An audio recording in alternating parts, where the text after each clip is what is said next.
Welcome to the channel students. तो आज हम इस वीडियो में एक्सप्लेन करने वाले हैं अमाइंस का फुल चैप्टर। तो ये आपकी अमाइंस की वन शॉट रिवीजन वीडियो है। इससे पहले हमने ऑर्गेनिक के सभी चैप्टर्स की वन शॉट रिवीजन्स बनाई हैं और बाकी के सभी यूनिट्स की भी one shot revisions with notes आपके लिए अवेलेबल हैं। ठीक है, तो इन सभी वीडियोस को आप लोग नीचे डिस्क्रिप्शन बॉक्स में से ओपन कर देख सकते हैं। तो आपको सिंपली क्या करना है कि इन सभी नोट्स को और साथ में वीडियोस को सुनना है। नोट्स अपने आगे रख लीजिए और इसको स्ट्रिक्टली फॉलो करें, तो आपका एग्ज़ाम बहुत ही अच्छा हो जाएगा और ये आपके लिए बहुत ही अच्छे नोट्स हैं। ठीक है, तो आपको इन सभी वीडियोस को अपने फ्रेंड्स के साथ ज़रूर शेयर करना है। ठीक है, तो जितने भी ऑर्गेनिक के भी चैप्टर्स हैं उनके नोट्स भी बहुत ही जल्द आपको मिल जाएंगे, बट उतने टाइम में, क्योंकि अभी आपके पास अप्रोक्सीमेटली 2 मंथ्स का टाइम है जो भी सीबीएसई के बच्चे हैं। तो आपने ऑर्गेनिक के ये जो 4 चैप्टर्स हैं, आप लोगों ने यही कोशिश करनी है कि इनके नोट्स आप लोग वीडियोस में से खुद बनाएं ताकि आपको अच्छे से उसकी प्रैक्टिस हो जाए। ठीक है, तो स्टार्ट करते हैं अमाइंस का one shot revision. So students, amines में हम सबसे पहले ये रीड करते हैं कि अमाइंस आखिर होते क्या हैं। ठीक है, तो अमाइंस जब किसी अल्काइल ग्रुप के साथ NH2 ग्रुप जुड़ा हो उन्हें हम बोल देते हैं अमाइंस, जो कि अमोनिया से फॉर्म होते हैं। ठीक है, तो अमाइंस में सबसे पहले होते हैं प्राइमरी अमाइंस, यानी कि 1 डिग्री अमाइंस। अगर NH2 के साथ एक अल्काइल ग्रुप है then it is primary amine. जैसे कि यहाँ पर है मिथाइल अमाइन, इसका है कॉमन नेम और इसका IUPAC के अकॉर्डिंग नेम है मीथेन अमाइन। ऐसे ही 2 कार्बन के साथ NH2 है तो ये बनेगा इथेन अमाइन। ठीक है, सेकेंडरी अमाइंस होते हैं जब यहां पर N के ऊपर 2 यहां पर अल्काइल ग्रुप्स आ जाए, मतलब NH रह गया है, 2 हाइड्रोजन रिमूव कर अमोनिया के 2 अल्काइल ग्रुप्स हमने जोड़ दिए हैं, तो ये बन जाएगा N पर है मिथाइल, एक ये वाला, और दूसरे को हम यहां पर लिख देंगे मीथेन अमाइन। ठीक है, ऐसे ही एक और एग्जांपल है, यहां पर N पर एक तरफ है 1 कार्बन, एक तरफ है 2 कार्बन, तो 1 कार्बन छोटी चेन का नाम आगे लिखेंगे N मिथाइल, और ये है 2 कार्बन वाला तो इसे हम लिखेंगे इथेन अमाइन। ठीक है, तो ऐसे हम इनकी कुछ एग्जांपल्स यहां पर बना सकते हैं। ठीक है, तो फिर आता है यहां पर हमारे पास 3rd डिग्री अमाइंस। ठीक है, तो 3rd डिग्री अमाइंस में क्या होता है, दिस वन, तो यहां पर है कि सिर्फ यहां पर N रह गया है, बाकी सभी हाइड्रोजन्स की जगह पर हमने अल्काइल ग्रुप्स लगा दिए हैं। तो ये दोनों छोटी चेन्स हैं तो ये बन जाएंगी NN, क्योंकि N पर 2 ग्रुप्स हैं, डाई मिथाइल, इसका बन जाएगा इथेन अमाइन। ठीक है, तो ऐसे ही ये वाले कुछ ग्रुप्स हैं, बेंजीन के ऊपर NH2 जुड़ा हो that is known as aromatic amines. तो एरोमेटिक अमाइंस की ये सबसे इंपॉर्टेंट चीज है, that is known as aniline. ठीक है, इसको हमने इससे पहले चैप्टर्स में भी बहुत बार यूज किया है। अगर बेंजीन के साथ वाले C पर NH2 हो then it is known as benzyl amine. ठीक है, और ऐसे ही अगर बेंजीन के NH के ऊपर हमने CH3 जोड़ दिया then it is known as N methyl aniline. ठीक है, तो ये कुछ इसके यहाँ पर इंपॉर्टेंट एग्जांपल्स हो गई। अब हम इनकी कुछ करते हैं इंपॉर्टेंट रिएक्शंस। ठीक है, तो रिएक्शंस आपने अच्छे से यहाँ पर अंडरस्टैंड करनी है। सो नाउ सबसे पहली रिएक्शन है हमारे पास यहाँ पर, दैट इज होफमैन्स अमोनोलाइसिस। ठीक है, होफमैन्स अमोनोलाइसिस ऑफ अल्काइल हैलाइड्स। ठीक है, या फिर हम इसको बोल सकते हैं कि अल्काइलेशन ऑफ अमाइंस। अमाइंस की रिएक्शन हमें यहाँ पर करवानी है विद अल्काइल हैलाइड्स। ठीक है, तो हमें सिंपली क्या करना है, this is alkyl halide RCl। ठीक है, RCl में हम ऐड करेंगे ethanolic ammonia, ammonia in the presence of alcohol. तो सिंपली क्या होगा कि Cl की जगह पर NH2 यहां से जुड़ जाएगा। ठीक है, तो ये बन गया हमारे पास प्राइमरी अमाइन। तो प्राइमरी अमाइन की रिएक्शन आगे फिर से एक अल्काइल हैलाइड के मॉलिक्यूल के साथ होगी और यहां से हाइड्रोजन जाएगा और यहां पर बन जाएगा एक सेकेंडरी अमाइन। ठीक है, यहां पर अभी भी एक हाइड्रोजन है तो एक मॉलिक्यूल और रिएक्ट कर जाएगा और ये भी रिमूव कर देगा और यहां पर बन जाएगा हमारे पास 3rd डिग्री अमाइन। अब 3rd डिग्री अमाइन एक और अल्काइल हैलाइड के साथ रिएक्ट होकर यहां पर R4N positive Cl ion, that is the quaternary ammonium salt. ठीक है, क्वाटनरी अमोनियम साल्ट तक ये बना सकता है। तो मतलब सिंपल है कि अल्काइल हैलाइड के मॉलिक्यूल्स एड अप होते जाएंगे और एंड में हमें ये वाला प्रोडक्ट बना देंगे। तो इससे हम प्योर प्राइमरी या फिर सेकेंडरी हैलाइड्स, प्राइमरी या सेकेंडरी अमाइंस को बनाना काफी मुश्किल है इस रिएक्शन के साथ। ठीक है, तो इस रिएक्शन में आपको याद रखना है कि अगर हम एक्सेस में अमोनिया यूज करते हैं तो हमें ज्यादा अमाउंट मिलेगा प्राइमरी अमाइंस का, क्योंकि आगे हो पाना फिर मुश्किल हो जाएगा, ये वाली चीज ज्यादा बनेगी क्योंकि सारा अल्काइल हैलाइड इसके साथ रिएक्ट होता रहेगा। अगर हम अल्काइल हैलाइड यानी कि RX या फिर RCl को ज्यादा यूज करते हैं, X मतलब हेलोजन, तो हमें ये जो एंड में सोल्ट बना था इसका अमाउंट ज्यादा मिलेगा। ठीक है, तो ये बातें आप लोगों ने याद रखनी है। सेकेंड रिएक्शन आती है यहाँ पर reduction of the nitro compounds. ठीक है, तो जितने भी कंपाउंड्स में NO2 जुड़ा हो, जैसे कि RNO2 मतलब यहाँ पर होगा देखिए एलिफेटिक। एलिफेटिक मतलब आप यहाँ पर कोई भी एग्जांपल बना लें, CH3 CH3 CH2। ठीक है, ऐसे ही अब आप लोग यहाँ पर कोई भी एग्जांपल बना सकते हैं। जैसे हम ये वाली एग्जांपल बना लेते हैं। ठीक है, CH3 CH2 NO2, इसकी रिडक्शन करवाएंगे तो यहाँ पर हमारे पास क्या बन जाएगा, CH3 CH2, और इस NO2 का बन जाएगा NH2। ठीक है, तो ऐसे हम इसके साथ प्राइमरी माइंस बना सकते हैं इनकी रिडक्शन कर। रिडक्शन के लिए हमें क्या यूज करना है, simply hydrogen in the presence of Raney nickel. Raney nickel होता है स्पोंगी निकल। ठीक है, इसके बारे में आप लोग रिसर्च कर सकते हैं। स्पोंगी इसको बनाया जाता है, वो होता है रेने निकल या फिर ए प्लेटिनम, या फिर हम SN in the presence of HCl इसे भी यूज कर सकते हैं। ठीक है, तो बहुत सारे रिड्यूसिंग एजेंट्स के ऑप्शन हैं। एक इसमें स्पेशल एक्शन आती है। वैसे तो अगर आप लोग एरोमेटिक यानी कि बेंजीन के ऊपर NO2 जुड़ा हो, इसमें से कुछ यूज करेंगे तो एनिलीन बना देगा वो। ठीक है, तो बेंजीन के ऊपर NH2 बन जाएगा। अगर हम यहाँ पर नाइट्रोबेंजीन के साथ लिथियम एल्यूमिनियम हाइड्राइड जो कि एक स्ट्रॉन्ग रिड्यूसिंग एजेंट है, इसको यूज करते हैं, तो ये रिएक्शन यहाँ पर स्पेशल है। तो ये इसका क्या बना देगा, that is azobenzene.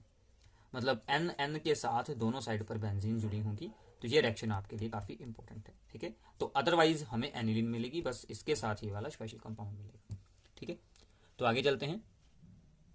So now इसके बाद है हमारे पास रिडक्शन में ही पहले हमने की थी reduction of the nitro compounds. अब हम सोल्व करेंगे रिडक्शन ऑफ द साइनाइड्स या फिर आइसोसाइनाइड्स या फिर अमाइड्स। इन सभी की रिडक्शन के साथ हमें क्या मिल जाता है, अमाइंस मिल जाते हैं। ठीक है, तो सबसे पहले है यहाँ पर साइनाइड्स जिनके साथ CN जुड़ा होता है। रिड्यूसिंग एजेंट कोई भी यूज कर लें, सभी ऑप्शंस हैं, सोडियम इन अल्कोहल या फिर hydrogen in the presence of निकल या फिर लिथियम एल्यूमिनियम हाइड्राइड, तो हमें अमाइंस मिल जाएंगे। क्या होगा, 2 हाइड्रोजन इस C के साथ और 2 हाइड्रोजन इस N के साथ, तो हमें यहाँ पर अमाइंस मिल जाएंगे। प्लीज साथ में नोट्स बनाएं, आपको फिर ही इसका 100% फायदा होने वाला है। ठीक है, अगर हम यहाँ पर आइसोसाइनाइड को यूज करते हैं, this is known as isocyanide. Isocyanides क्या होते हैं, जब हमारा बॉन्ड जो है वो यहाँ पर N के साथ फॉर्म हुआ हो, मतलब NC जुड़ा हो ना कि CN, ये होते हैं साइनाइड्स, ये होते हैं आइसोसाइनाइड्स। ठीक है, ये हमने सब कुछ इससे पिछले यूनिट्स में भी बहुत बार रीड किया है। इसकी भी रिडक्शन करवाएंगे तो यहाँ पर हाइड्रोजन और इसके साथ हाइड्रोजन, तो यहाँ से हमें सेकेंडरी अमाइन मिलेगा। ठीक है, और इसमें एक और बात, अगर हम अल्काइल हलाइड से शुरू हो जाए, ठीक है, आपने हेलोल्केन्स हेलोरीन्स वाले चैप्टर में ये बात सीखी होगी। अल्काइल हलाइड X यानी कि हेलोजन, उसकी रिएक्शन अगर हम करवाते हैं अल्कोहलिक KCN के साथ, तो ये वाला मिलेगा प्रोडक्ट, ये आगे बाद में हमें अमाइन बना देगा। तो एक C एटम हम इस चेन में ऐड कर सकते हैं, मतलब कि चेन की असेंडिंग कर सकते हैं। ठीक है, असेंडिंग मतलब क्या होता है कि चेन का साइज इंक्रीज किया जा सकता है बाय दिस रिएक्शन। ठीक है, इस वे के साथ, क्योंकि यहाँ पर जितने कार्बन होंगे, एक कार्बन इसका भी इसके बीच में एड अप होकर हमें एक कार्बन ज्यादा वाला अमाइन मिल जाएगा। ठीक है, इसलिए ये रिएक्शन इंपॉर्टेंट है। तो अगर हम यहाँ पर बात करते हैं that is for the amides, तो अमाइड्स की रिडक्शन के लिए एक स्टेप में हमें ऐड करेंगे लिथियम एल्यूमिनियम हाइड्राइड और सेकेंड स्टेप में इसमें हम ऐड करेंगे वाटर। तो इसमें यहाँ पर ऑक्सीजन की जगह पर हाइड्रोजन ऐड हो जाएंगे और हमें यहाँ पर अमाइन मिल जाएगा। ठीक है, तो ऐसे आप लोग अमाइड्स की रिडक्शन के साथ भी अमाइंस बना सकते हैं। इन सभी की रिडक्शन कर कर अमाइंस बन सकते हैं। ठीक है, ओके, तो आगे चलते हैं। This is the most important one reaction. ठीक है, that is known as Hofmann bromamide degradation. ठीक है, होफमैन ब्रोमोमाइड डिग्रेडेशन, तो यहां से याद रखिएगा ब्रोमोमाइड।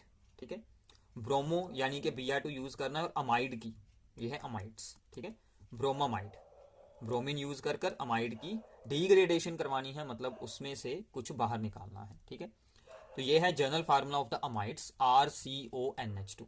ठीक है, तो CO ग्रुप के साथ NH2 जुड़ा हो, that is known as the amides. ठीक है, तो अमाइड्स में हमने ऐड करना है ब्रोमीन विद KOH।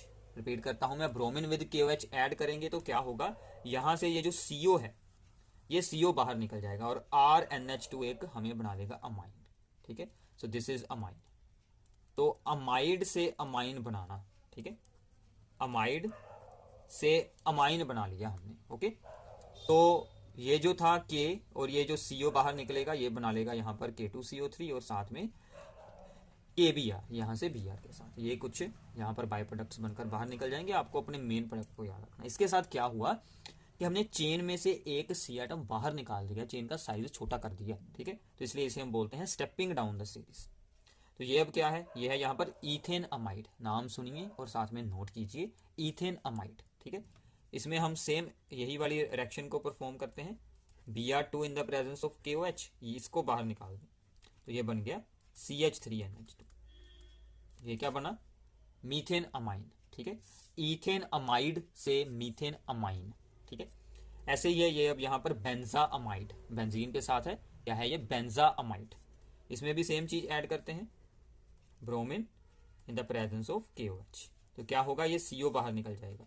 तो क्या बनाएगा ये बनाएगा हमारे पास एनिलीन, ठीक है। तो बेंजामाइड बनाएगा यहाँ पर aniline. Okay, so this is very very important. इस रिएक्शन को अच्छे से आप लोगों ने याद रखना है और क्या क्या बनता है उनके नेम्स जरूर याद रखिए, ठीक है। तो आगे चलते हैं। जितनी भी रिएक्शंस हैं बहुत ही इंपॉर्टेंट मैंने आपके लिए सिर्फ यह सिलेक्ट की हैं, तो आपको इतना ही अच्छे से याद रख लेना है। सो नाउ इसके बाद आती है हमारी reaction, that is the Gabriel's phthalimide synthesis, ठीक है। गैब्रियल्स पिथैलिमाइड सिंथेसिस, इसके साथ हम क्या बना सकते हैं, प्राइमरी अमाइंस को बना सकते हैं बहुत ही अच्छे से, ठीक है। तो ये है हमारे पास यहाँ पर पिथैलिमाइड। सो आप लोगों को याद होगा, एक होता है हमारे पास पैथेलिक एसिड, यहाँ पर है formula, this is the phthalic acid. तो हमने क्या किया हुआ है, यहाँ पर OH की जगह पर NH यूज किया है, इनको ज्वाइन करवाकर, ये होता है पिथैलिमाइड। इसमें हमने ऐड किया सबसे पहले अल्कोहलिक KOH, ठीक है। अल्कोहलिक KOH का सिंपल सा काम है, वो सिर्फ क्या करेगा, यहाँ पर H की जगह पर K पॉजिटिव अटैच करवा देगा। अब ये जो है न्यूक्लियोफाइल, ठीक है, ये न्यूक्लियोफाइल अब अटैक करेगा हमारे अल्काइल हैलाइड पर, ठीक है। हमने अल्काइल हैलाइड बीच में ऐड किया है C2H5Br, ठीक है, क्योंकि अल्काइल जो हैलाइड्स होते हैं यानी कि हेलोल्केन्स होते हैं, इनमें न्यूक्लियोफिलिक सब्स्टिट्यूशन रिएक्शंस होती हैं। आप लोगों ने उस यूनिट में बहुत बार रीड, SN1 SN2 वाली जो रिएक्शंस होती हैं, तो ये इस पर अटैक करेगा और ये अल्काइल ग्रुप N के साथ जाकर जुड़ जाएगा यहाँ पर, ठीक है। अब इसकी सिंपली हमें हाइड्रोलाइसिस करवा देनी है, चाहे आप लोग एसिडिक मीडियम में करवाएं, चाहे आप लोग बेसिक मीडियम में करवाएं। इसकी हाइड्रोलाइसिस होगी तो ये यहां से अमाइन बना देगा C2H5NH2, और यहाँ पर OH और ये बन जाएगा पैथेलिक एसिड, ठीक है। ओके, तो ये भी simple but very very important reaction है। इसमें एक बात आप लोगों को बहुत बार एग्जाम में डायरेक्टली पूछी जाती है कि क्या हम इस रिएक्शन के साथ एरोमेटिक अमाइंस को बना सकते हैं। अब ये एरोमेटिक अमाइंस क्या होते हैं, यानी कि ये वाले, ठीक है, बेंजीन वाले, यानी कि एनिलीन, ठीक है, ये भी पूछा जा सकता है। एरोमेटिक अमाइन यानी कि ये एनिलीन। तो एरोमेटिक अमाइंस इस रिएक्शन के साथ हम बिल्कुल नहीं बना सकते, क्योंकि यहां पर ये जो फॉर्म हुआ था दैट इज अनायन, जिसने अटैक करना था, वो इस पर अटैक बिल्कुल नहीं करेगा, because aromatic amines do not undergo nucleophilic substitution by anion formed by the phthalimide, ठीक है, क्योंकि इनकी न्यूक्लियोफिलिक सब्स्टिट्यूशन नहीं होती, इसलिए ये रिएक्शन इनके लिए बिल्कुल नहीं है। ये एलिफेटिक प्राइमरी अमाइंस यानी कि बेंजीन के बिना वाले जो होते हैं वही इसमें बनते हैं, ठीक है। So this is very very important reaction, ठीक है। सो आगे चलते हैं। Fifth reaction is also very very important, that is the carbylamine reaction, ठीक है। कार्बोलमाइन रिएक्शन या फिर हम इसे बोल देते हैं आइसोसाइनाइड टेस्ट। ये भी सिर्फ 1 डिग्री यानी कि प्राइमरी अमाइंस के बीच ही शो होती है, बोथ एलिफेटिक एंड एरोमेटिक, मतलब बेंजीन वाले भी और दूसरे भी, सभी में, बट 1 डिग्री यानी कि NH2 जुड़ा हो, ठीक है। तो 1 डिग्री अमाइन में ऐड करेंगे CHCl3 क्लोरोफॉर्म। तो मैं आपको बता दूं क्लोरोफॉर्म वाली एक रिएक्शन और होती है, वो कौन सी है, रिमर टिमर रिएक्शन, जिसमें हम क्या बनाते हैं, जिसमें हम बनाते हैं सैलिसल्डिहाइड, ठीक है। तो ये दो रिएक्शंस में हम बेसिकली क्लोरोफॉर्म को यूज करते हैं। सो क्लोरोफॉर्म एंड KOH अल्कोहलिक, यहाँ पर अल्कोहलिक KOH है। तो आपको सिंपली क्या करना है, इसे हमने करना है वार्म। तो ये जो NH2 ग्रुप है, इस NH2 ग्रुप का ये क्या बना देगा, ये इसका NC बना देगा, आइसोसाइनाइड वाला NC, ठीक है। इस NH2 का NC बनाएगा, चेन का कोई भी C एटम बिल्कुल नहीं यूज होगा, वो सब कुछ ऐसे ही रहेगा, ठीक है। तो इसकी फोल स्मेलिंग होती है, ठीक है, इसकी फोल स्मेल होती है, जिसके साथ कि इसकी डिटेक्शन हो सकती है। इसलिए हम प्राइमरी अमाइंस की, अगर हम सेकेंडरी अमाइंस या फिर 3rd डिग्री अमाइंस की में से डिस्टिंक्शन करनी हो प्राइमरी की, तो प्राइमरी के लिए ऑलवेज यही रिएक्शन प्रेफर की जाती है। जैसे कि यहाँ पर हमने एनिलीन की एग्जांपल दी है, तो एनिलीन में अगर हम सेम रीजेंट्स को ऐड करते हैं, मैं यहाँ पर लिख देता हूँ एरो के ऊपर CHCl3 एंड KOH अल्कोहलिक, ठीक है। तो ये क्या बनाएगा, एनिलीन का क्या बना देगा, यहाँ पर NC लग जाएगा, मतलब बेंजीन के ऊपर NC अटैच हो जाएगा, ठीक है। तो इसकी भी फॉल स्मेल होगी, तो इसके साथ हम प्राइमरी अमाइंस की डिटेक्शन कर सकते हैं। ये बात आप लोगों ने याद रखनी है, दोबारा मैं आपको फिर से पूछूंगा, वहां पर आपको याद आनी चाहिए, ठीक है। सुनाओ, इसके बाद है अब हमारे पास यहाँ पर असाइलेशन। तो असाइलेशन जैसे कि हम इससे पहले भी बहुत बार रीड कर चुके हैं, असाइलेशन का मतलब क्या होता है कि हमें CH3 CO ग्रुप को जोड़ना होता है, ठीक है। तो इसे हम बोल देते हैं असाइलेशन, हमें CH3 CO ग्रुप को यहाँ पर ऐड करवाना है, यानी कि इस ग्रुप को, ठीक है। तो अमाइंस के साथ इनकी जब रिएक्शन होती है तो उसमें क्या होता है, दिस इज अवर अमाइन, हमने यूज किया यहाँ पर RCOCl, ठीक है। तो असाइल ग्रुप में R चेन आगे तो और भी हो सकती है, तो ये जस्ट क्या होगा, ये जो COR ग्रुप है ये यहाँ पर जाकर N के साथ जुड़ जाएगा और एक हाइड्रोजन Cl के साथ जुड़कर HCl बनाकर बाहर निकल जाएगी, पर RNHCOR इसके साथ जुड़ जाएगा, ठीक है। सो इसकी एक एग्जांपल है आगे, तो यहाँ पर हमने एनिलीन की असाइलेशन करवाई है, तो ये CH3 CO ग्रुप इस NH के साथ जुड़ गया है और ये यहाँ पर बन चुका है अस्टेनिलाइट, ये इसका एक कॉमन नेम है, ठीक है। वैसे इसका जो यहाँ पर IUPAC नेम भी काफ़ी इंटरेस्टिंग एंड इंपॉर्टेंट है, वो क्या बनेगा, N फिनाइल, तो N पर है फिनाइल और 2 कार्बन है, ये बनेगा ईथेन अमाइड, सुन लीजिए N फिनाइल ईथेन अमाइड, ठीक है। अब इसका हमें क्या फ़ायदा होता है असाइलेशन करवाने का, ठीक है। तो असाइलेशन के साथ क्या होता है कि acylation of aniline reduces it's activation effect. अब देखिए जो NH2 ग्रुप है ना, वो यहाँ पर रिंग को एक्टिवेट करता है टुवार्ड्स इलेक्ट्रोफिलिक सब्स्टिट्यूशन, तो रिंग में बहुत ही जल्दी यहाँ पर जो इलेक्ट्रोफाइल्स ऐड हो जाते हैं, तो अगर हमें उसकी एक्टिवेशन को डिक्रीज करना हो तो हम इसकी अस्टाइलेशन या फिर असाइलेशन हम इसकी करवा देते हैं, क्योंकि इसके साथ क्या होता है कि इलेक्ट्रॉन्स की डेंसिटी डिक्रीज हो जाती है अपॉन एन एटम, क्योंकि उसके साथ ये जो CO ग्रुप जुड़ा है वो इलेक्ट्रॉन्स को अपनी ओर अट्रैक्ट कर लेता है, उनकी डीलोकेलाइजेशन यहाँ पर वो करवा देता है towards the carbonyl group, this is carbonyl group, ठीक है। इसलिए तो ये भी रीजनिंग प्रॉब्लम्स में आपको पूछा जा सकता है, ठीक है, ध्यान रखिएगा। तो आगे चलते हैं, that is extraction 7th, reaction with the nitrous acid.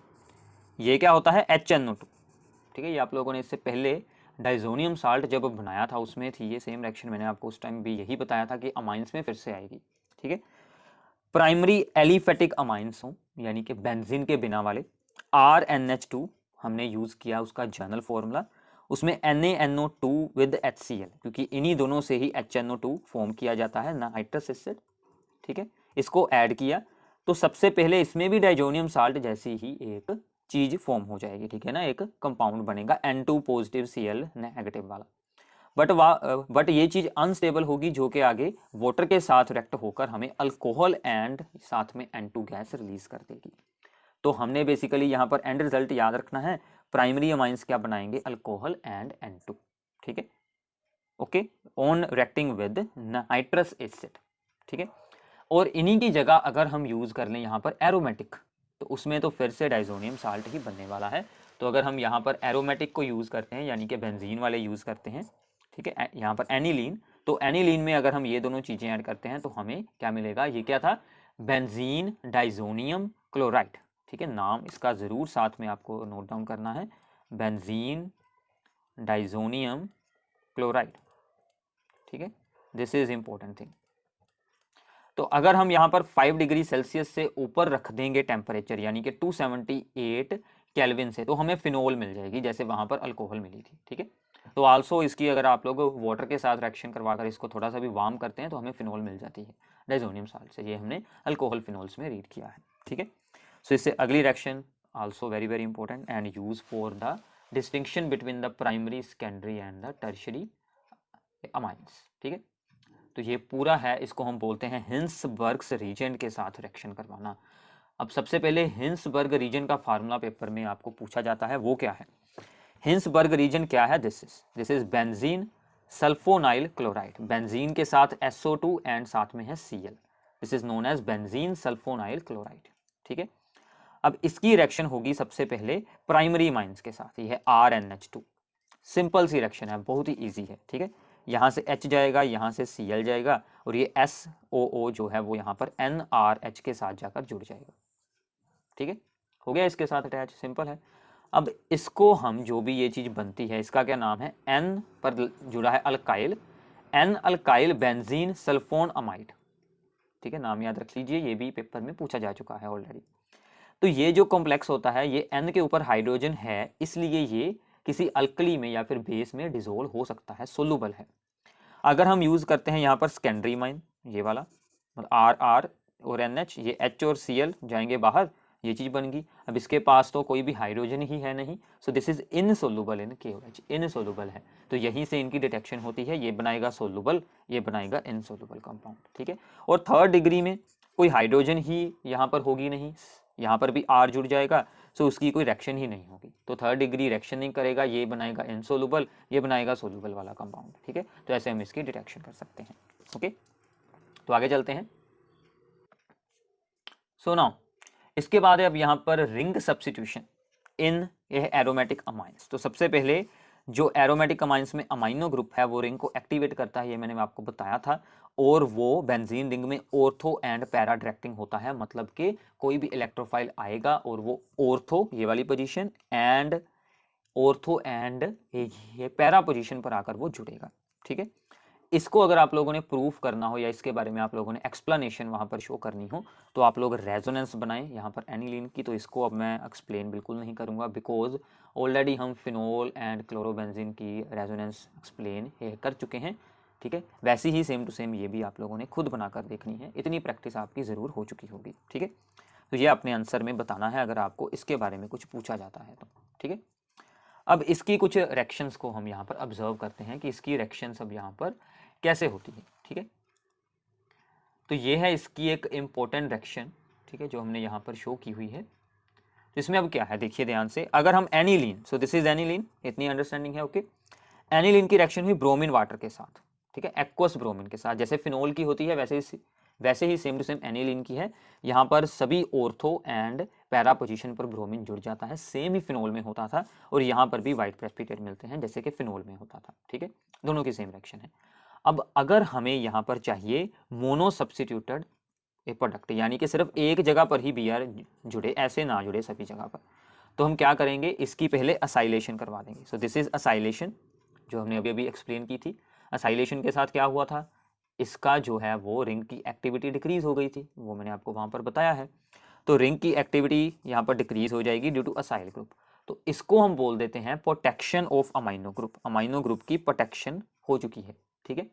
अब इसकी रिएक्शन करवाई जाएगी ब्रोमीन के साथ, तो हमें ऑर्थो एंड पैरा प्रोडक्ट मिल जाएंगे, जिसमें से कि ये वाला प्रोडक्ट मिलेगा आपको ज़्यादा अमाउंट में, यानी कि this is the major product. अब इस असाइल ग्रुप को यहाँ से रिमूव करने के लिए हम इसमें ऐड कर देंगे एसिड, और वो यहाँ पर हमें दोबारा से NH2 बना देगा। तो ये क्या बन रहा है यहाँ पर, पैरा ब्रोमो, ठीक है, एनिलीन। ये बहुत बार पेपर में पूछा गया है कि एनिलीन से बनाएं पैरा ब्रोमो एनिलीन, ठीक है। तो ये आप लोग ऐसे बनाकर दिखा सकते हैं, ओके। आगे हम ऐसे एग्जाम्पल सोल्व करेंगे, ठीक है। इसके बाद इसकी एक और इंपॉर्टेंट रिएक्शन है, that is reaction of aniline with H2SO4, ठीक है। ये भी बहुत बार एग्जाम में डायरेक्टली पूछी गई है। H2SO4 के साथ क्या होगा कि aniline is basic in nature, तो बेसिक होने के कारण एसिड के साथ वो अपना सोल्ट बना लेगा, सिंपल है। इसका एक H N के साथ जुड़ा और बाकी HSO4 ने इसके साथ आयन बना लिया। अब इसको हमने किया हीट, और यहाँ से SO3H, यहाँ से SO3H जाकर यहाँ पर जुड़ गया, ठीक है, SO3H ही जुड़ेगा। This is known as sulphanilic acid, और ये यहाँ पर रीअरेंज होगा और ये H पॉजिटिव आयन वापस अमोनिया को भेज देगा, और यहाँ पर पॉजिटिव एंड नेगेटिव दो पोल्स बन जाएंगे, तो ये यहाँ पर एक डाईपोलर कंपाउंड बनेगा। This is known as the zwitterion, ये बहुत बार पूछा जाता है, ज्विटर आयन, ठीक है, डाईपोलर कंपाउंड है, डाईपोलर सॉल्ट टाइप की एक चीज बन गई है, ओके। अब यहाँ पर डाइजोनियम साल्ट की कुछ रिएक्शंस है। वैसे जो इस साल का सिलेबस है उसमें से डाइजोनियम साल्ट का स्पेशल टॉपिक रिमूव किया गया है, बट डाइजोनियम साल्ट की हमने बहुत सारी रिएक्शंस जो हैं वो पिछले चैप्टर्स में ऑलरेडी यूज़ की हैं, तो इसलिए हम उसको एक बार ज़रूर रीड आउट ये कर लेंगे, ठीक है। बस यही 4-5 रिएक्शंस हैं, इसमें से आधी रिएक्शंस तो आप लोगों ने पहले ही रीड की होंगी। तो ये रहा डाइजोनियम साल्ट। इसको बनाने के लिए हमने एनिलीन के साथ NaNO2 HCl ऐड किया था, ये हमने ऑलरेडी की है डाइजोटाइजेशन रिएक्शन, ठीक है। अब इसमें अगर आप लोग ऐड करते हैं H3PO2 in the presence of water या फिर अल्कोहल, और इसको हम करते हैं हीट, दोनों का सेम प्रोडक्ट है, बेंजीन बनाएगा। डाइजोनियम साल्ट से डायरेक्टली बेंजीन, या फिर आप लोग एनिलीन से बना सकते हैं बेंजीन, ठीक है। अगर हम इसमें ऐड करते हैं KCN या फिर CuCN तो ये बनाएगा साइनोबेंजीन या फिर बेंजीन ना नाइट्राइल, ठीक है। अगर हम इसमें ऐड कर देते हैं वाटर एंड इसको करते हैं बॉयल तो हमें फिनोल मिलेगी, ये मैंने आपको बताया था। और दिस इज इंपॉर्टेंट, अगर हम इसमें ऐड करते हैं एनिलीन, जैसे फिनोल की डाइजोनियम साल्ट के साथ एक एजोडाई बनती है, वैसे एनिलीन की भी फॉर्म हो जाती है। यहाँ से ये जो है बॉन्ड बनाएगा इस N2 के साथ और ये हमारे पास एक एजोडाई मिलेगी। ये रिएक्शन यूज की जाती है एनिलीन की डिटेक्शन के लिए, ठीक है। This is the test for detection of aniline, कि उसकी एजोडाई बन जाती है, ठीक है। तो एरोमेटिक की बन जाएगी एजोडाई, एलिफेटिक की बिल्कुल नहीं बनेगी, ओके। तो ये इंपॉर्टेंट है, ठीक है। तो आगे चलते हैं। सो नाउ इसके बाद है अब यहाँ पर बेसिक करैक्टर ऑफ अमाइंस। तो अमाइंस बेसिक होते हैं क्योंकि N एटम के ऊपर होता है लोन पेयर ऑफ इलेक्ट्रॉन्स, इसके कारण, ठीक है। और हर एक बेस के लिए हम सोल्व कर सकते हैं उसका डेसोसिएशन कांस्टेंट Kb। Kb की वैल्यू जितनी हायर होगी उतना ही वो स्ट्रॉन्ग बेस होगा। इसके ऑपोजिट हम सोल्व कर सकते हैं Pkb, जैसे हम सोल्व करते हैं pH। Pkb means minus log of Kb। pH की वैल्यू जितनी ज़्यादा होगी उतना ही वीक बेस होगा, ऑपोजिट है, ठीक है, याद रखिएगा, ओके। तो इसमें आप लोगों ने अब कुछ बातें याद रखनी है, कुछ ऑर्डर्स हमने यहाँ पर अब याद रखने हैं। सबसे पहला कि एलिफेटिक जो अमाइंस होते हैं, ठीक है, एलिफेटिक यानी कि जिनके साथ ऐसी कोई चेन जुड़ी हो, these are stronger base than ammonia. Ammonia से स्ट्रॉन्ग बेस होते हैं, क्यों? क्योंकि अल्काइल ग्रुप का होता है इलेक्ट्रॉन रिलीजिंग इंडक्टिव इफेक्ट, ठीक है, इलेक्ट्रॉन रिलीजिंग इंडक्टिव इफेक्ट।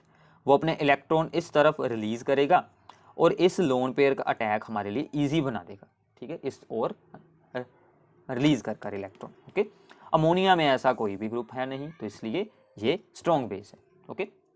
और इसके बाद आता है गैस फेस में। अगर हम कंपेयर करें प्राइमरी, सेकेंडरी और थर्ड डिग्री को, तो गैस फेस में थर्ड डिग्री माइन सबसे स्ट्रॉन्ग बेस होंगे। थर्ड डिग्री मतलब ऐसा कुछ होगा, ठीक है, सभी तरफ अल्काइल ग्रुप्स N के, यानी कि CH3 CH3 CH3।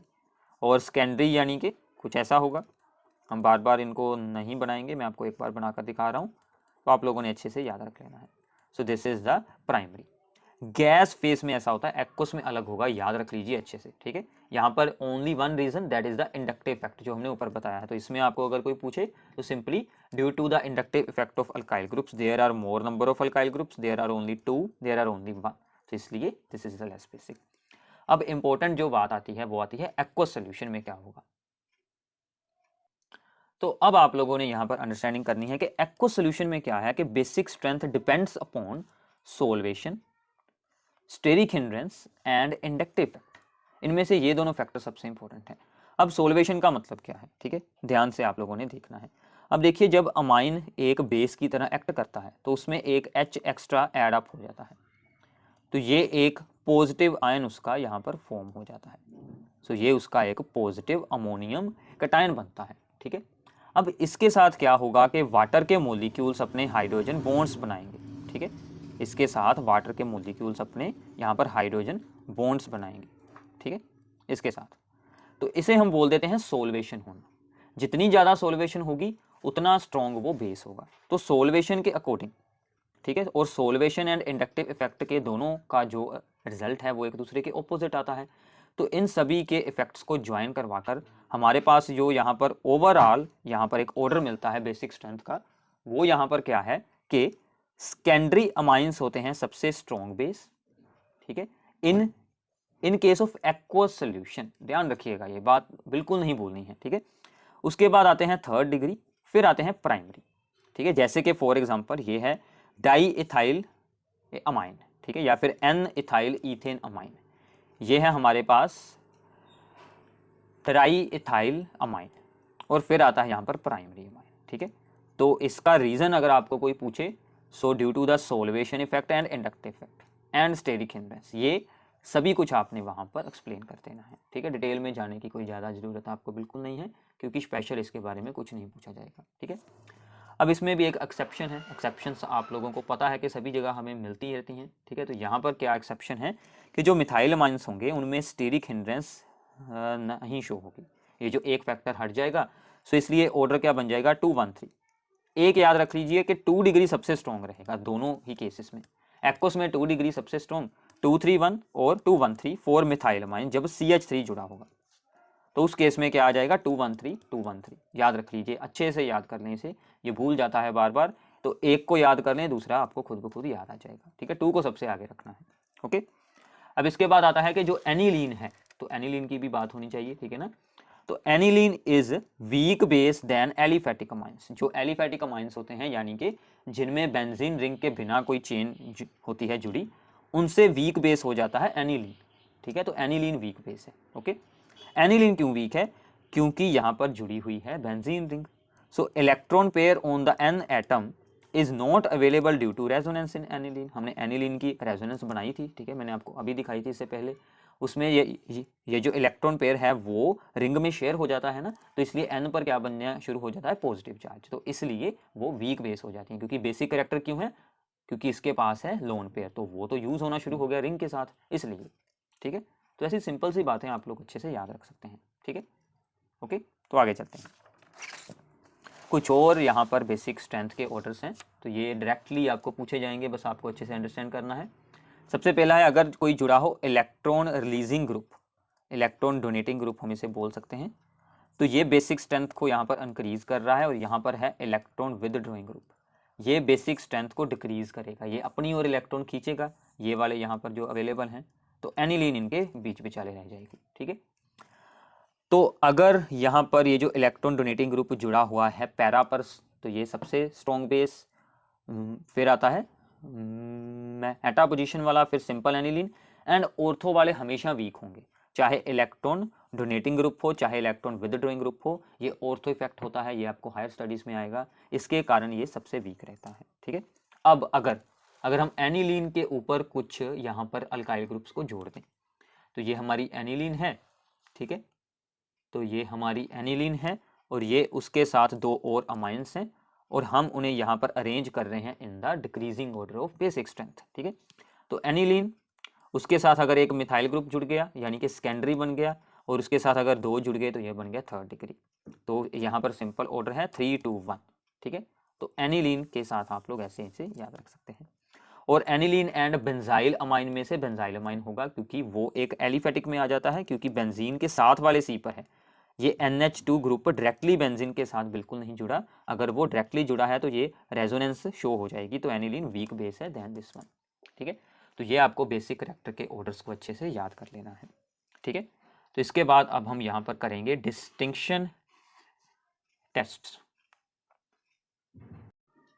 So now सबसे पहला है हमारे पास distinction between primary amine versus secondary और द थर्ड डिग्री अमाइन।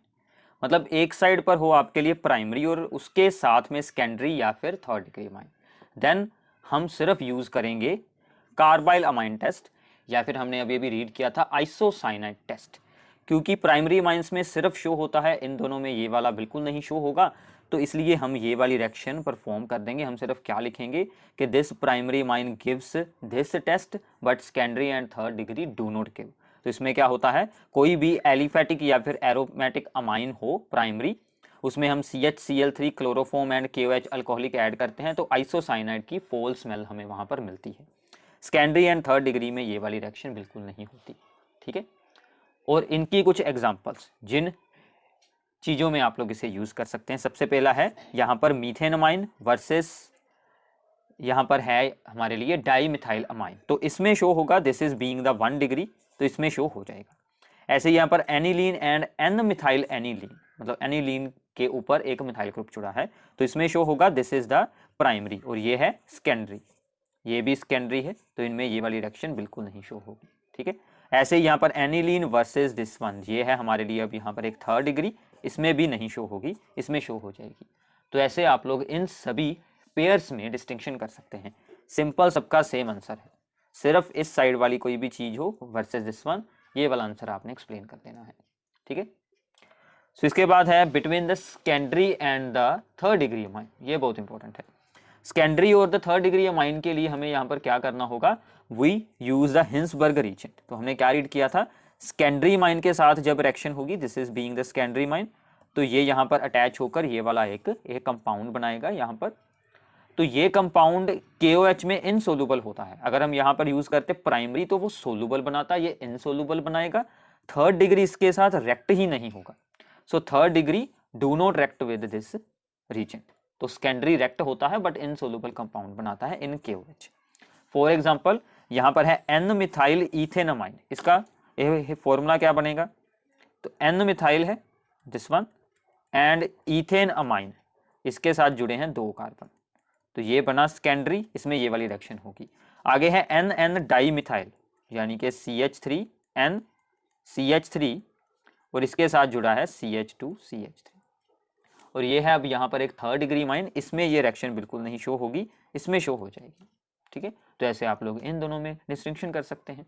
ठीक है, तो इसके बाद आते हैं यहाँ पर एरोमेटिक एंड देखिए एलिफेटिक हो, यानी कि एनिलीन के साथ कोई एलिफेटिक हो, तो एनिलीन में क्या बन जाती है, एजो डाई। ये मैंने आपको बताया था कि वो डाइजोनियम साल्ट के साथ रिएक्ट कर कर एजो डाई बना लेती है। बट अगर हम कोई भी एलिफेटिक प्राइमरी माइन लेते हैं, जैसे कि इथेनमाइन हो या फिर बेंजाइल माइन हो, बेंजाइल माइन ये वाला था, ये भी एक प्राइमरी माइन है। ठीक है, बेंजाइल माइन ये भी एक प्राइमरी है, और इथेनमाइन, इथेनमाइन तो हमारा सिंपल है CH3 CH2 NH2, ये भी एक प्राइमरी माइन है। तो इन दोनों में ये जो एजो डाई है ये बिल्कुल नहीं बनेगी, ये सिर्फ एनिलीन में ही बनेगी। तो इसके साथ हम इन दोनों की डिस्टिंक्शन कर सकते हैं। ठीक है, तो इसके बाद आते हैं कुछ orders of the boiling points. ठीक है, तो बॉइलिंग पॉइंट्स में अगर हमें इन्हें अरेंज करना हो तो प्राइमरी माइंस के बॉइलिंग पॉइंट हायर होंगे देन सेकेंडरी, और उनके हायर होंगे then the third degree. Reason क्या है, क्योंकि इनमें यहाँ पर N के ऊपर 2 हाइड्रोजन है, तो इनमें ज्यादा हाइड्रोजन बॉन्डिंग होगी due to large tendency to form hydrogen bonding. इनमें ओनली 1 हाइड्रोजन है और इनमें तो है ही नहीं, तो इसलिए इनमें ज्यादा यहाँ पर हाइड्रोजन बॉन्डिंग होगी, तो इसलिए इनका बॉइलिंग पॉइंट भी हायर रहेगा। आल्सो अगर हम जनरल जो जितने भी हमारे पास कंपाउंड्स हैं उनको यहाँ पर कंपेयर करेंगे, तो इथेनोइक एसिड मतलब कि CH3COOH, फिर आता है इथेनॉल यानी कि अल्कोहल। ठीक है, फिर आता है इथेनमाइन यानी कि CH3CH2NH2, फिर आता है सिंपल इथेन। ठीक है, तो इथेन्स के बॉइलिंग पॉइंट सबसे लो होंगे बिकॉज सिंपल यहाँ पर हाइड्रोकार्बन्स हैं, तो इनमें वीक वैन डर वाल अट्रैक्शंस होंगी। फिर आएंगे इथेन अमाइंस, इनमें वीक हाइड्रोजन बॉन्डिंग है, इनमें स्ट्रॉन्ग है अल्कोहल। अब अल्कोहल के बॉइलिंग पॉइंट अमाइन से हायर क्यों है ये भी पूछा जाता है, क्योंकि ऑक्सीजन की इलेक्ट्रोनेगेटिविटी हायर होती है इसलिए। ठीक है, क्योंकि ऑक्सीजन की इलेक्ट्रोनेगेटिविटी हायर होती है। तो इसके बाद है कुछ यहाँ पर सोलुबिलिटी के ऑर्डर्स। ठीक है, तो सोलुबिलिटी के केस में जो यहाँ पर अमाइंस हैं, जो यहाँ पर हमारे पास एरोमेटिक अमाइंस हैं, दैट इज देखिए एनिलीन है, उसकी सोलुबिलिटी लो है। उसके बाद आते हैं सेकेंडरी माइंस, फिर आते हैं प्राइमरी माइंस। ठीक है, तो प्राइमरी माइंस की क्यों हो जाती है, क्योंकि वो वाटर के साथ मोर हाइड्रोजन बॉन्डिंग बना सकते हैं, क्योंकि 2 हाइड्रोजन है, इसके पास ओनली 1 हाइड्रोजन है इसलिए।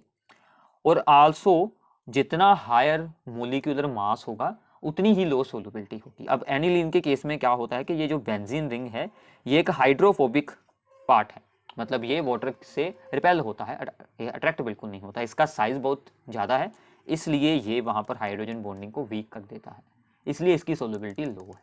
ठीक है, और जनरली अमाइंस की सोलुबिलिटी जो है वो अल्कोहल से लो होती है, क्योंकि अल्कोहल में ऑक्सीजन है, उसकी इलेक्ट्रोनेगेटिविटी हाई है इसलिए। ठीक है, तो ये मैंने आपको ऊपर भी अभी बताया था। ओके, सो नाउ इसके बाद है अब यहाँ पर जो रिमेनिंग कुछ रीजनिंग प्रॉब्लम्स थी हमारी रह गई, इसके अलावा मैंने आपको बहुत सारी रीजनिंग प्रॉब्लम्स रिएक्शंस के बीच ही एक्सप्लेन कर दी हैं। ठीक है, तो यहाँ पर है सबसे पहली कि जो एनिलीन है इसमें फ्रीडल क्राफ्ट रिएक्शंस बिल्कुल नहीं शो होती। ठीक है, सिंपल सा रीजन है, फ्रीडल क्राफ्ट रिएक्शन में हम एनहाइड्रस एल्यूमिनियम क्लोराइड यूज करते हैं जो कि एक लुईस एसिड होता है, और एनिलीन खुद एक लुईस बेस है, तो Lewis base and acid react कर कर सोल्ट बना लेते हैं, इसलिए ये फ्रीडल क्राफ्ट रिएक्शन इसमें बिल्कुल नहीं होती। ठीक है, इसके बाद आता है कि अंडर स्ट्रॉन्ग एसिडिक कंडीशंस। ठीक है, तो जब हम एनिलीन की करते हैं नाइट्रेशन, तो इसमें आप लोगों को पता होगा कि HNO3 एंड H2SO4 ऐड किए जाते हैं, मतलब स्ट्रॉन्गली एसिडिक कंडीशंस हैं, तो इसमें ऑर्थो पैरा डायरेक्टिंग तो प्रोडक्ट बनने ही बनने हैं, वो तो इसका एक जो है वो यहाँ पर प्रॉपर्टी है ही, बट इसमें हमारे पास कुछ अमाउंट ऑफ मेटा जो यहाँ पर प्रोडक्ट है उसका भी बन जाता है। उसका रीज़न क्या है ये अब हमें यहाँ पर बताना है। अब होता क्या है कि एसिडिक कंडीशंस में जो एनिलीन है वो एक हाइड्रोजन आयन अपने साथ जोड़ लेता है, तो वो एनिलीन की जगह पर अब यहाँ पर एनीलीनियम आयन बन जाता है, दैट इज एनीलीनियम आयन, ये वाला। अब N पर आ चुका है पॉजिटिव चार्ज, तो इसके साथ जो रिंग की एक्टिवेशन होने की बजाय डीएक्टिवेशन हो जाती है। पॉजिटिव चार्ज जो आ चुका है यहाँ पर, तो इसके साथ रिंग में से इलेक्ट्रॉन N की ओर शेयर होने शुरू हो जाते हैं, तो इसलिए इलेक्ट्रोफाइल जब ऐड होता है वो यहाँ पर मेटा पोजीशन पर भी ऐड होना शुरू हो जाता है। तो हम यहाँ से H पॉजिटिव को रिमूव करने के लिए इसमें अमोनियम हाइड्रोक्साइड ऐड कर देते हैं, तो वहाँ से हमें मेटा नाइट्रो एनिलीन यहाँ से मिल जाती है। सो नाउ इसके बाद है हमारे पास दो प्रॉब्लम्स और जो कि बहुत ही इंपॉर्टेंट है। इसके बाद प्रॉब्लम आती है, हमें जनरली यहाँ पर पूछा जाता है कि जो डाइजोनियम साल्ट्स होते हैं जो कि एरोमेटिक अमाइंस के, यानी कि जैसे हमने यहाँ पर देखिए एनिलीन का बनाया था, वो ज़्यादा स्टेबल होता है देन एलिफेटिक अमाइंस जो हमने सिंपल अमाइन का बनाया था, जो मैंने आपको कहा था कि अनस्टेबल है। उसका रीज़न क्या है, ठीक है, उसका रीज़न ये है कि बेंजीन रिंग होने के साथ इस N2 पॉजिटिव के साथ बेंजीन रिंग होती है जो कि पॉजिटिव चार्ज का डिस्पर्सल यहाँ पर करवा देती है ड्यू टू रेजोनेंस। मतलब ये जो पॉजिटिव चार्ज है इसको ये बेंजीन रिंग स्टेबलाइज कर देती है, ठीक है। इसकी सिंपली यहाँ पर रेजोनेंस आप किसी भी बुक में से देख सकते हैं, अगर आपको स्पेशल पूछी जाएगी तो आपने बनानी है, अदरवाइज इतना आंसर यहाँ पर इनफ है, ठीक है। तो इसमें रेजोनेंस के साथ इसका जो पॉजिटिव चार्ज है उसकी डिस्पर्सल यानी कि वो सब में शेयर हो जाता है, इसलिए, ठीक है। इसके बाद आता है कि मिथाइल अमाइन जो होता है, ठीक है, यानी कि दिस वन इन वाटर, जब हम इसे डिसोल्व कर देते हैं, this reacts with the ferric chloride FeCl3 to form the brown precipitates of the hydrated ferric oxide. ऐसा क्यों होता है, इसकी आपने रिएक्शन बनाकर दिखानी है। ये है मिथाइल अमाइन, ये वाटर में जाएगा और बीइंग बेसिक इन नेचर यहाँ से हाइड्रोक्सल आयन रिलीज करवा देगा। ये हाइड्रोक्सल आयंस फेरिक क्लोराइड के साथ रिएक्ट होकर उसके ब्राउन कलर के प्रेसिपिटेट बना देंगे, जिनका कि ये वाला फॉर्मूला बनेगा, ठीक है। तो ये आप यहाँ से बता सकते हैं इजीली, ठीक है। तो ये थी कुछ रीजनिंग प्रॉब्लम्स। इसके अलावा हमने 4-5 रीजनिंग प्रॉब्लम्स को इन द रिएक्शंस के बीच में मैंने आपको बताया है, जैसे कि गैब्रियल पैथेलेमाइड रिएक्शन में थी, ऐसे ही और बहुत सारी रिएक्शंस में मैंने आपको एक्स्ट्रा बातें बताई हैं। और जितने भी basic characters and boiling points and solubility के ऑर्डर्स हैं वो भी सभी रीजनिंग में ही पूछे जाते हैं, वो भी आप लोग वहाँ पर बता सकते हैं। और एक दो अब हम यहाँ पर इम्पोर्टेंट कन्वर्जन रिएक्शंस को एक्सप्लेन कर लेते हैं जो आपके लिए काफ़ी इंपॉर्टेंट रहने वाली हैं। सबसे पहले एनिलीन से बनाएंगे 4 ब्रोमो एनिलीन। ये जो हमने यहाँ पर असाइलेशन वाली रिएक्शन की थी, जिसमें हमने की थी प्रोटेक्शन ऑफ द दिस, देखिए एनिलीन, देखिए अमाइनो ग्रुप, ठीक है, वही वाली सेम रिएक्शन है। सबसे पहले इसकी की जाएगी प्रोटेक्शन मतलब असाइलेशन, फिर इसमें ब्रोमीन ऐड की जाएगी तो हमारा मेजर प्रोडक्ट ये वाला बन जाएगा, ये पैरा प्रोडक्ट। इसमें हम एसिड या फिर बेस ऐड कर इसे रिमूव कर यहाँ से बना लेंगे 4 ब्रोमो एनिलीन। जब भी आपको ऐसी कुछ प्रॉब्लम आए तो आपने दोनों साइड की स्ट्रक्चर्स को बनाकर रख लेना है, एक साइड पर इसको, एक साइड पर इसको, फिर सोचना है कि हम क्या यूज़ करते थे, ठीक है। तो वहाँ से आप लोग एक रास्ता बनाकर इस तक ये पहुँच सकते हैं, ठीक है। ऐसे ही एक और एक्शन है, दैट इज डाइजोनियम क्लोराइड को बनाना है नाइट्रोबेंजीन। तो ये भी सिंपल है, हमने रीड किया था। डाइजोनियम क्लोराइड में हम ऐड कर देंगे H3PO2 एंड वाटर, तो ये बना देगा बेंजीन। सिंपल बेंजीन की आप लोग सिंपली करवा दें nitration with concentrated HNO3 and H2SO4, तो ये बना देगा नाइट्रोबेंजीन, ठीक है। ये भी सिंपल है। ऐसे ही बेंजोइक एसिड से हम बना सकते हैं एनिलीन, ये इंपॉर्टेंट है, ठीक है। ये है बेंजोइक एसिड। सबसे पहले इसमें अमोनिया ऐड करेंगे तो ये बन जाएगा CONH2 यानी कि अमाइड बन गया, बेंजा अमाइड। ये क्या है, बेंजा अमाइड, ये है बेंजोइक एसिड। इसमें ऐड किया Br2KOH, ये कौन सी रिएक्शन है याद कीजिए, इसी वीडियो में बताई है। This is Hofmann bromamide degradation, ठीक है, होफमैन ब्रोमोमाइड डिग्रेडेशन। तो इसके साथ क्या होगा कि यहाँ से ये जो CO हट जाएगा और एनिलीन हमें मिल जाएगी, ठीक है। तो ऐसे ही ये सभी रिएक्शंस यूज होती रहती हैं, ठीक है। तो इनकी कन्वर्जन्स के लिए हम कुछ अलग से वीडियोस बनाएंगे। ऑलरेडी मैंने एक पूरी सीरीज इसकी बनाई हुई है, बट हम इस साल के सिलेबस के लिए एक अलग सीरीज दोबारा से बना देंगे ये चैप्टर वाइज जिसमें के सभी होंगी रिएक्शंस, तो उसमें आपकी इसकी अच्छे से प्रैक्टिस हो जाएगी। ठीक है, तो ये सभी प्रॉब्लम्स अब आप लोगों को अच्छे से सोल्व करनी है। ठीक है, तो ये था आपके लिए अमाइंस का one shot revision. I hope कि आपको सब कुछ अच्छे से अंडरस्टैंड हो गया होगा। इसके साथ आप लोगों को कुछ एक्स्ट्रा अगर आप लोगों ने सोल्विंग करनी है तो आप लोगों को प्रीवियस ईयर पेपर्स को सोल्व कर सकते हैं, एनसीईआरटी एक्सरसाइज को रीड कर सकते हैं, उसके साथ आपकी अच्छी प्रैक्टिस हो जाएगी। So thanks for watching this video. तो इसके साथ हमारे ऑर्गेनिक के 4 चैप्टर्स हो चुके हैं कंप्लीट। तो प्लीज़ अपने सभी फ्रेंड्स के साथ इसे शेयर कीजिए और अच्छे से इन सभी वीडियोस की अंडरस्टैंडिंग करें और इसको स्ट्रिक्टली फॉलो करें। Thanks for watching this video.